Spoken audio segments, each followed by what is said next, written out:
Grade 4, Module 3, Lesson 21 homework. Problem number 1. Solve 35 divided by 2 using an area model. Use long division and the distributive property to record your work. So we want to start with an area model. We want to start by drawing a rectangle. There's our area. And we want to label the width as 2 units. So there's our 2. Now we need to ask ourselves, because we have 35, which means 3 tens. So we need to ask ourselves, 2 times how many tens get us as close to 3 tens? I'll say that again. 2 times how many tens gets us as close to 3 tens? Well, only 1 10, because if we went to 2 tens, that would be 40, and that would be over our 30.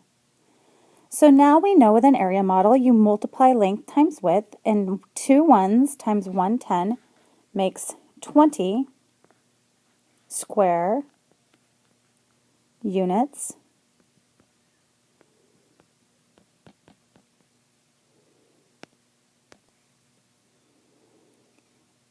And leaving us with 20 square units, that means we have 1 10 left. Well, we have 1 10 and our 5 ones, that's going to make 15 ones. So now we're looking at 15 ones. So we're going to think how many groups of 2 can make 15 ones or as close to 15 ones. So I'm going to go ahead and draw another box. And we're going to try to get as close to 15 ones, multiplying by 2. I think the closest we can get is 7 ones.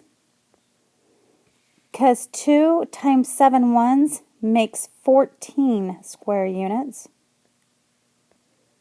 2 times 7 is 14.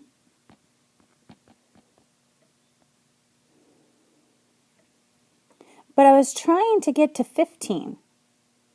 So there's a way that we can represent 1 unit. We can't make it have an entire width of 2, but we can make a little 1 unit box over here. And just call this one, I'm going to label it out here, 1 square unit. And that's going to represent our remainder. That's what's left over.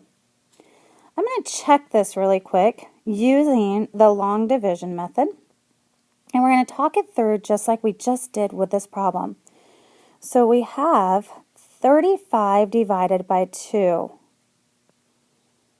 So 2 groups of 35 divided into 2 different groups. Talking this through like I did on the area model, I'm going to ask 2 times how many tens is going to get me as close to 3 tens. That's a 1 10. And that's going to leave me with 20 tens. I'm sorry, with 20 square units. 2 tens. 20 square units. So I can subtract those and I'm going to get 15 ones. So 2 times what number gets us as close to 15 ones? Well, 2 times 7 ones will leave us with 14 ones. And I'm going to subtract that, and that leaves me with 1 remaining. Remainder 1. And that's how this problem looks up here. This problem, when we look at 1 10 and 7 ones, that makes 17. And with 1 square unit left over, it looks like remainder 1. In order to use the distributive property to represent this, I'm going to go off to the side just a little bit over here because I'm kind of out of room down below. And the distributive property looks like this. It's working backwards. I have 20 square units divided by 2. That should add with, let's keep that together with a parentheses, 14 square units divided by 2. This is going to give us 10. That equals 10 plus 7, which is going to equal 17. But 17 is not my answer. So there was still 1 left over. So let's check and see how that works. We're going to go 17 times our 2, that's 34, plus 1 makes your 35. So again, we had to add 1. So again, our answer is represented with 17, remainder 1. So in this method, we have described what this problem looks like with an area model. We use long division and we use the distributive property to record our work. Looking at problem number 2. Solve 79 divided by 3 using an area model. Use long division and the distributive property to record your work. So again, I'm going to start by making an area model. And I'm going to let my width be 3. We want 79 divided by 3. So I'm looking at 7/10 as my first area that I'm trying to make. The closest I can get to 7/10 is having 2/10. Because 3 times 2/10 makes 60 square units. If I tried to go up to 3/10, I'd have 90 square units, and that's over 70. So now I'm at 60 square units, but so I'm going to have 1/10 left over, and I still have my 9 ones. So now I'm looking at 19. 19. I'm going to go off to the side just for sample and so you can actually see what I'm doing by showing a long division. 79 divided by 3. How many 3's do we need to make 7/10? Well, we need 2/10. And 3 times 2/10 makes our 60 square units. And now you can subtract to find out how many more you need. And now you need 19 ones. And this is kind of what I'm talking about, how many ones you need. So 3 times how many is going to get us as close, how many ones is going to get us as close to 19? Well, 3 times 6 ones is 18. That's pretty close. So that would multiply, that's 6 ones. Let's go back and make sure that doesn't look like 60. 6 ones. So 3 times 6 ones is going to be 18 square units.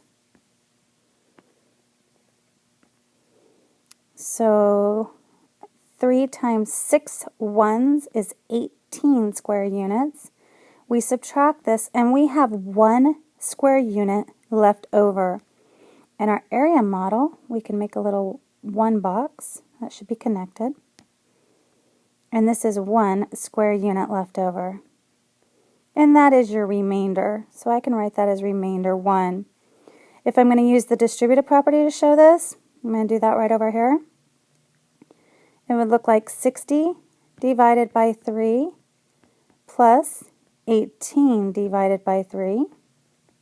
And let's see what we get here. We get 20 plus 6, that's what that equals, which equals 26.